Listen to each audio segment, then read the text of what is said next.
இதுக்கெல்லாம் பயந்த காலம் மலை ஏறி போச்சு. தான் புடிச்ச முயலுக்கு 3 கால் அப்பா சொன்னார்னா மகன் ஒத்துக்கணுமா? டிராமாவை பத்தி நினைச்சேன், சிரிப்பு வந்துருச்சு. சிரிக்கும்படி அதுல என்ன இருந்தது? நான்சென்ஸ். அப்படி எல்லாம் சொல்லாதீங்க, ரொம்ப நல்லா இருந்துச்சுங்க. முடிவு என்னாச்சு? யார் ஜெயிச்சது, அப்பனா மகனா? ஜெயிச்சதா? அப்படியெல்லாம் ஒண்ணும் இல்லைங்களே, நல்ல குடும்ப கதையா இருந்தது. குடும்ப கதையாது? ஆமாங்க, அந்த நாடகத்தை பார்க்கும்போது எனக்கு என்ன நினைப்பு வந்து தெரியுமா? என்ன? கண்ணா அப்பாவை நடிச்சான்ல, அவன் பேச்சு நட எல்லாம் உங்கள மாதிரியே இருந்ததுங்க. என்ன மாதிரி இருந்ததா? ஒரு மடம் மக்கு. என்ன தாண்டி அப்படி ஆக்ட் பண்ணி காமிச்சாவன்? உங்களையா? ஆமா, எனக்கு முன்னால பேசுறதுக்கு பயந்துட்டு தானே 10 பேருக்கு முன்னால வச்சு பேசி காட்டுறான். அதனால தானே அடிக்கடி அவனை பெரியவரேன்னு கூப்பிடுறேன். நீ ஏத்துக்கிறியா? அதுல என்ன, மெட்ராஸ்ல டிராமா போட்டேன்னு வச்சுக்க, நிறைய பேர் பாப்பாங்க. சினிமால சேர்ந்து நீ பாப்புலர் ஆயிடலாம். என்ன ரொம்ப நாளா கல்லடி வாங்க வைக்கணும்னு ஆசை, அதை எப்படி தீத்துக்கிறியா? அவனை ஒரு வழி ஆக்கிடுவல்ல. என்ன சிரிச்சு பேசிட்டு இருக்கீங்க? இன்னும் ரெடியா இல்ல? ஆமா, அப்பா எதுக்காக கூப்பிட்டாரு? உங்க அப்பாவை பத்தி தான் தெரியுமே.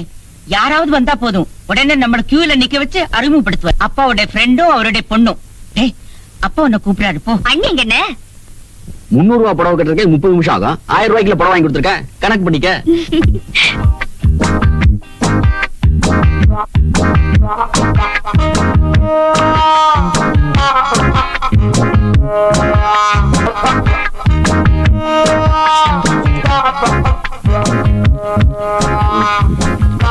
என்னமா அது? அப்பா எல்லார்கிட்டயும் ரொம்ப பொழுது பேசிட்டு எனக்கு ரொம்ப டெலிகேட்டா இருக்கு. நீ ஐஏஎஸ் வாங்கினல, அதான் உனக்கு இந்த தண்டனை. நீ ஸ்கூல் பஸ் தானே?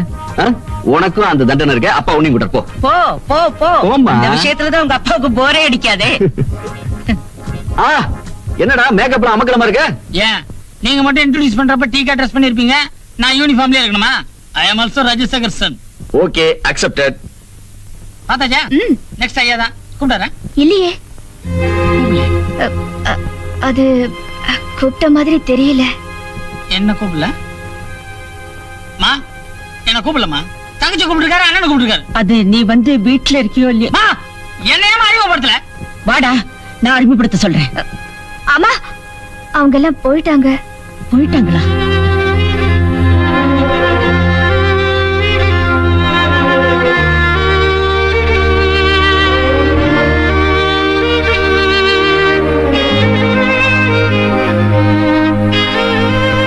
என்ன? உங்க ஃப்ரெண்டு கிட்ட எல்லாரையும் அறிமுகப்படுத்தினீங்களே, கண்ணனை மட்டும் ஏன் அறிமுகப்படுத்தல? அறிமுகப்படுத்தலான்னு தான் இருந்தேன், அதுக்குள்ள. வேண்டாம் வேண்டாம் வேண்டாம், நீங்க என்ன சொல்லி சமாளிக்க போறீங்கன்னு எனக்கு தெரியும். உண்மையிலேயே வேணும்னு தானே கண்ணனை அறிமுகப்படுத்தல. எஸ், அப்படியே வச்சுக்க. பெரிய பையனை கலைக்கு அறிமுகப்படுத்தினேன், என் பொண்ண ஸ்கூல்லயே ஃபர்ஸ்ட்னு சொல்லி அறிமுகப்படுத்தினேன். இவனை என்ன சொல்லி அறிமுகப்படுத்த? என் ஃபேக்டரியில ஜெனரல் மேனேஜர்னு சொல்லவா, இல்ல நாடகத்துல ஆக்ட் பண்ற பெரிய ஆக்டர்னு சொல்லவா? அவன் நாடகத்துல காமிச்ச மாதிரி நான் வில்லன் இல்ல, அவங்க அப்பன். உங்களுக்கு தெரியாது அவன் மனசு எவ்வளவு நொந்திருக்குன்னு. நோட், நல்ல நோட். அப்பதான் அவனுக்கு புத்தி வரும். மத்த பிள்ளைங்க மாதிரி இவனுக்கு படிப்பு வரலன்னு தானே இப்படி எல்லாம் சொல்றீங்க? சேச்சே, அப்படிதான் நானே சொல்றேனா? அவனுக்கு படிப்பு வரலைங்கிறதுனால தானே அவனை கொண்டுட்டு போய் ஃபேக்டரியில சூப்பர்வைசரா சேர்த்து விட்டேன். இவன் கூட வேலைக்கு சேர்ந்தவன் மேனேஜர் அளவுக்கு வந்துட்டான். இவன் படிப்படியா இறங்கி லேபர் ஆயிட்டான். நல்ல வித்தா இருந்தா மொட்டை பாறையில கூட முளைக்கும். நீங்க எப்படி முடிவு பண்ணிட்டீங்க அவன் முன்னுக்கு வர மாட்டான்னு? வரட்டும், என் எதிரில உட்கார்ந்து ஈக்குவலா பேசுற அளவுக்கு வரட்டும், அதுக்கப்புறம் அவனை பத்தி பேசு.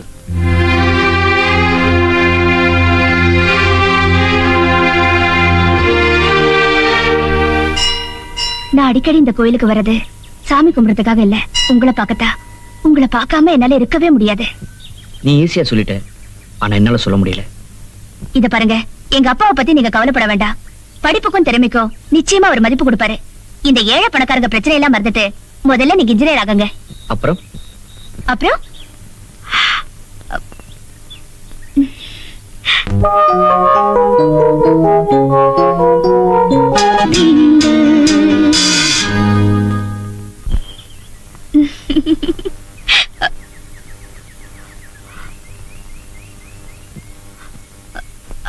அண்ணே, என்ன அண்ணன் கூப்பிடாத. உன் அண்ணனா இருந்தனா இந்நேரம் அவனை ஓங்கி அரைஞ்சிருப்பேன். அண்ணே, என்ன என்ன சொல்ல போறேன்? இவரை நான் விரும்புறேன், உயிருக்கு உயிரா நேசிக்கிறேன், இவரையே தான் கல்யாணம் பண்ணி போறேன்னு. ஒரு தங்கச்சி ஒரு அண்ணங்கார இந்த நிலைமையில பார்த்தா என்ன செய்வான் தெரியுமா? கண்டந்து நம்ம வெட்டி போட்டுருவான். என்ன மாப்பிள பயந்துட்டீங்களா? ஆனா நான் அப்படி இல்ல. என் தங்கச்சிக்கு இந்த வயசுல இவ்வளவு தைரியமான்னு ரொம்ப சந்தோஷப்படுவேன். என்னாலேயே சாதிக்க முடியாது, என் தங்கச்சி சாதிச்சிருக்கு இல்லையா? மனசுக்கு பிடிச்சவனையே ஒரு பொண்ணு கல்யாணம் பண்ணிக்கணும், அதான் நியாயம். அதுக்காக இப்படி டூயட் பாடுறதுலாம் அநியாயம். இதெல்லாம் ஓல்டு ஸ்டைல். மஞ்சு, உங்க கல்யாணத்தை பத்தி எப்போ எங்க யாருகிட்ட பேசணுமோ நானே பேசி முடிச்சு வைக்கிறேன். ஓகே மஞ்சு, ஹாஸ்டலுக்கு போ. மாப்பிள, தங்கச்சி பொம்பளைங்க ஹாஸ்டலுக்கு போகுது. நீங்க எங்க அந்த பக்கம்? வீட்டுக்கு வாங்க, சூடா டீ அடிப்போம்.